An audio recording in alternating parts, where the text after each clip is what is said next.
ঘরের বউয়ের দুইটা গোপন ভুলের কারণে স্বামীরা তাদের সংসার জীবনে কোনো উন্নতি করতে পারে না।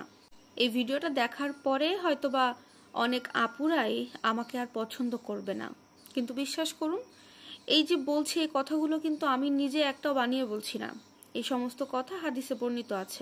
এছাড়াও আমাদের নবীজি মুহাম্মদ সাল্লাল্লাহু আলাইহি ওয়াসাল্লাম বলে গেছেন, স্ত্রীদের করা এই দুইটা মারাত্মক ভুলের কারণে তাদের স্বামীরা সংসার জীবনে, ব্যক্তিগত জীবনে, কর্মজীবনে কোনো উন্নতি করতে পারে না, এমনকি শান্তিমতো সংসারটাও করতে পারে না। তাদের দাম্পত্য জীবনে সব সময় অশান্তি, কলহ এগুলোর মধ্যে দিয়েই পার হয়। তবে হ্যাঁ, সব নারী কিন্তু আবার এক না।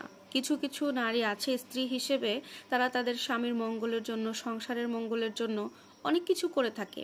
তারা আল্লাহর কাছে অনেকভাবে চায় তার স্বামী যেন উন্নতি করতে পারে, সংসারে যেন তাদের অনেক উন্নতি হয়। কিন্তু এমন কিছু বোনেরা আছে, তারা স্ত্রী হিসেবে তাদের এমন কিছু মারাত্মক ভুল থাকে, বিশেষ করে যে দুইটা ভুলের কথা আপনাদের সাথে শেয়ার করব, এই দুইটা ভুল করার কারণে তাদের স্বামীরা কখনোই তাদের জীবনে, সংসার জীবনে, কর্মজীবনে কোনো উন্নতি করতে পারে না।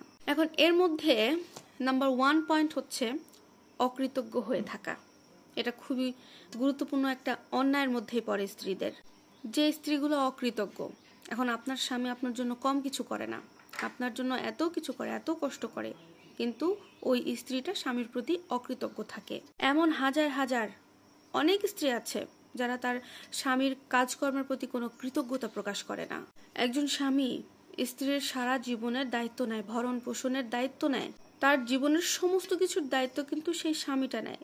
কিন্তু ওই মানুষটা এত কিছু করার পরেও স্ত্রী যদি কোনো প্রোগ্রাম বা কোনো ঈদে একটা কিছু চাইলো আর স্বামী সেটা দিতে পারলো না, বাট সারাক্ষণ কিন্তু দিয়ে আসছে, কিন্তু ওই যে একটা সময় চেয়েছে, একটা সময় দিতে পারেনি, এটার জন্য স্ত্রী তার স্বামীকে এমন কিছু কথা শুনিয়ে ফেলে, যেই কথা শোনানোর কারণে স্বামীর মনে প্রচুর একটা আঘাত লাগে, একটা মানসিক অশান্তি তার মধ্যে তৈরি হয়। স্ত্রী যদি এখন কোনো স্বামীকে শোনায় যে তোমার সাথে বিয়ে হয়ে আমার জীবনটা শেষ হয়ে গেল, আমার কোনো শখ আহ্লাদ তুমি পূরণ করতে পারলে না, অথচ মানুষটা শুধুমাত্র স্ত্রীর মুখের দিকে তাকিয়ে তার মাথার ঘাম পায়ে ফেলে ইনকাম করছে যেন আমার বউটা একটু ভালো থাকে, তাকে একটু মুখে হাসি ফুটাইতে পারি, কিন্তু স্ত্রী হিসেবে আপনি তাকে অকৃতজ্ঞ প্রকাশ করছেন। এই ক্ষেত্রে স্বামীর মনে যে একটা মানসিক ইফেক্ট তৈরি হয়, মানসিকভাবে সে ভেঙে পড়ে, এই কারণে তার ডিপ্রেশনে চলে যায়, সে আর কোনো উন্নতির পথে যেতে পারে না।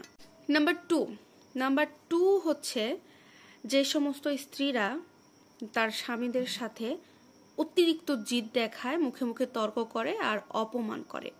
এটা কিন্তু মোস্ট ইম্পর্ট্যান্ট একটা পয়েন্ট। অধিকাংশ নারীর মধ্যে এই জিনিসগুলো সব থেকে বেশি থাকে। এই জিনিসগুলো সব সময় অ্যাভয়েড করতে হবে। আমার বোনেরা, আপনারা যদি এই কাজগুলো করে থাকেন, আপনাদের স্বামীর সাথে মুখে মুখে তর্ক করেন, অতিরিক্ত জিদ দেখান বা তাকে অপমান করে ছোট করে কথা বলেন, এগুলো থেকে বিরত থাকেন।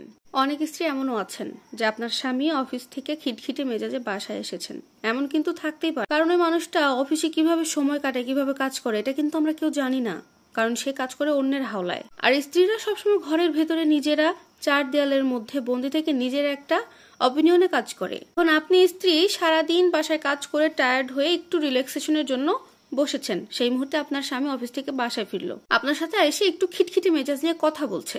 একটু ধৈর্য ধরেন না বোন, ওই সময় আপনি তো বাসাতেই ছিলেন, আপনি যতই কাজ করেন আপনি কিন্তু আপনার বাসায় ছিলেন, কিন্তু ওই মানুষটা বাসায় ছিল না। আর এই কারণেই আমার সমস্ত আপুদেরকে রিকোয়েস্ট করব যে স্বামীদের সাথে কখনোই যে প্রথম পয়েন্ট যে অকৃতজ্ঞ এবং দ্বিতীয় পয়েন্ট অতিরিক্ত জেদ, তর্ক করা, স্বামীদেরকে ছোট করে কথা বলা, এগুলো করা থেকে বিরত থাকবে। না হলে তোমার স্বামী তোমার করা দুইটা ভুলের কারণে সংসারে উন্নতি করতে পারবে না, তার ব্যক্তিগত জীবন বলো, কর্মজীবন বলো, সবকিছুতে অনেক ডাউন হয়ে থাকবে। আশা করব ভিডিওটি সবার উপকারে আসবে।